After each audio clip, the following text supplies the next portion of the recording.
Jean-Christophe Repon de la CAPEB. Vous représentez les petits artisans du bâtiment. C'est beaucoup de PME, c'est beaucoup d'emplois. Vous subissez la crise de l'immobilier en général, on le sait. Et là, vous avez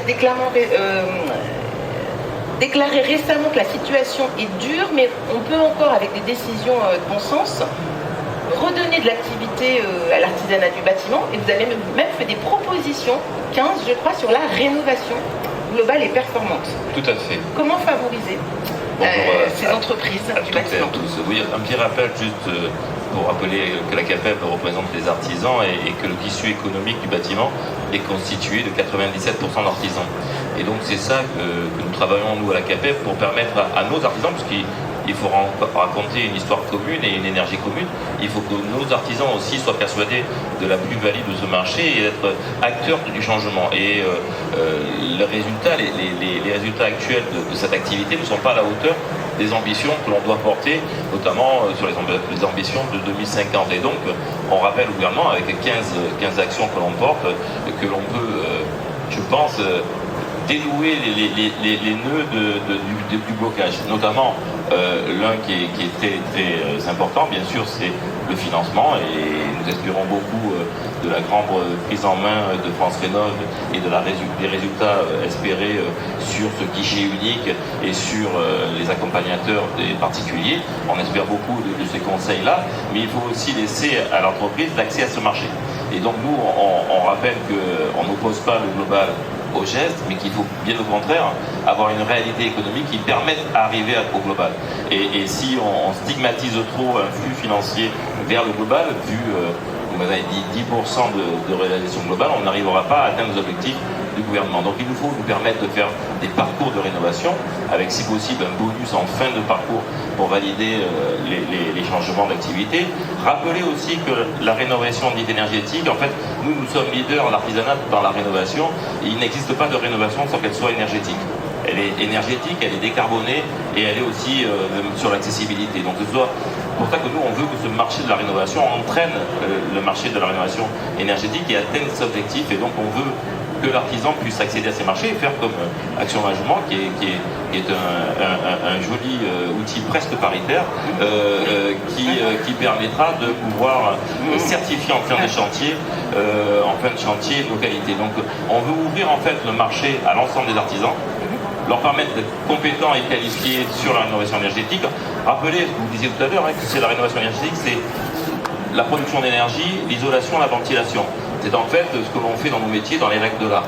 Donc on a voulu fantasmer sur des métiers de la rénovation dite énergétique, mais en fait c'est la mise en application des règles de l'art et la bonne adéquation entre la réalité économique et le bien-être, le bien-vivre. Vous trouvez qu'il n'y a rien de nouveau entre guillemets sous le soleil et que c'est des techniques que les artisans du bâtiment maîtrisent déjà, c'est ça? Les techniques n'ont eu de cesse d'évoluer et l'artisanat, et comme les entreprises, ont eu de cesse de s'adapter aux nouvelles technologies. Maintenant, la bonne adéquation entre une bonne énergie, une ventilation, il faut aussi savoir bien définir l'énergie.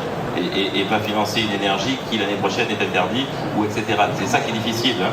Et si vous voulez avoir des rénovations dites globales, alors que l'on a financé fortement la chaudière DHPE l'année dernière, il faudra que vous changiez votre chaudière pour accéder à une rénovation dite globale. Donc c'est assez, des fois, schizophrène dans la visibilité de ce que auront les particuliers. Là, les textes réglementaires, c'est vrai qu'il y a une mise en place progressive et que quand on est industriel ou conditionné par des contraintes économiques, il faut qu'on puisse se projeter. Il faut qu'on sorte de dogme et qu'on soit bien sur les objectifs à terme. Si la chaudière, qui est certes carbonée, si elle est demain de plus en plus hybride ou biomasse, répond à la commande de la décarbonation et accepte d'accéder à un marché avec 35% d'énergie, il ne faut pas s'en priver.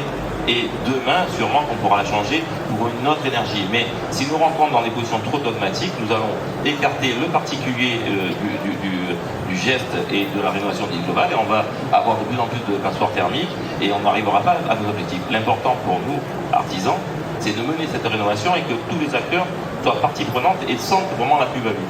Maintenant, nous avons besoin, nous, les artisans, à ne pas être repoussés de ce marché.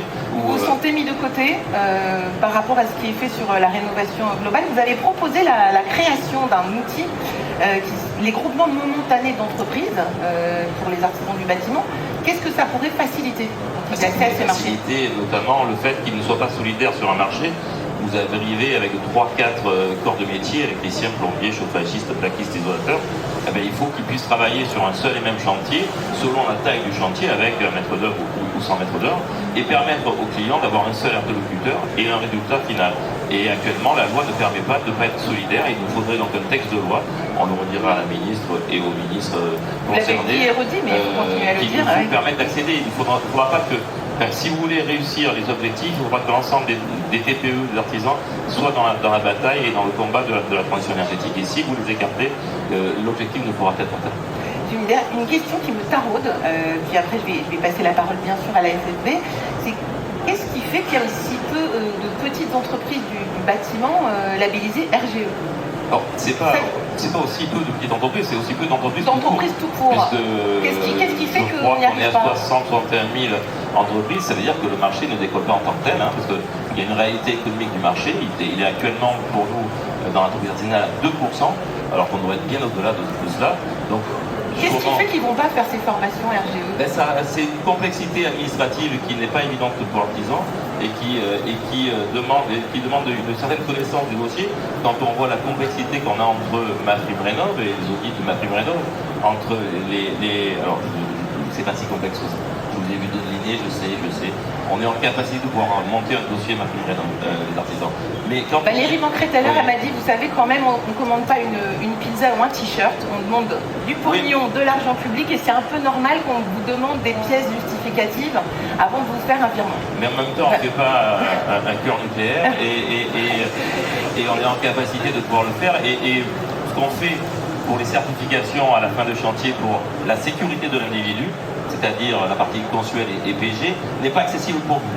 Donc c'est juste un terme d'expérimentation. Donc on sécurise plus l'argent public dans le cadre de MaPrimeRénov' que la sécurité des individus sur le gaz et l'électricité. Ça me paraît pas très logique. Donc ça permettrait de pouvoir là aussi délivrer un peu plus de certifications. Sur ce RGE, alors qu'est-ce qui fait qu'on n'y arrive pas? Est-ce que c'est qu'ils n'ont pas forcément le temps d'aller se former, de dégager quelques jours dans leur emploi du temps? Que l'offre de formation n'est pas assez répartie sur le territoire?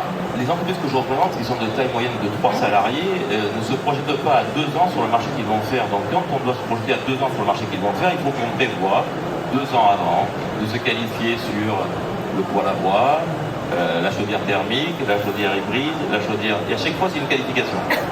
Donc vous voyez bien qu'une entreprise de 3 salariés ne va pas se... Mais c'est du mal à se projeter en fait sur un temps... Par contre, si vous lui dites, est-ce que vous êtes compétent pour faire un poêle à bois, et qu'il est compétent, et qu'il s'est formé par le passé, il peut venir certifier à la fin du chantier que l'installation est bien conforme aux règles de l'art. Et là, le locataire ou la propriétaire pourra accéder à MaPrimeRénov'. C'est ça qu'on demande. Et vous verrez que là, vous avez un potentiel de 530 000 entreprises qui peuvent rentrer dans le marché. Alors que là, on en a 60 000 et qui n'est pas du tout suffisant, avec un nombre d'entreprises qui diminue.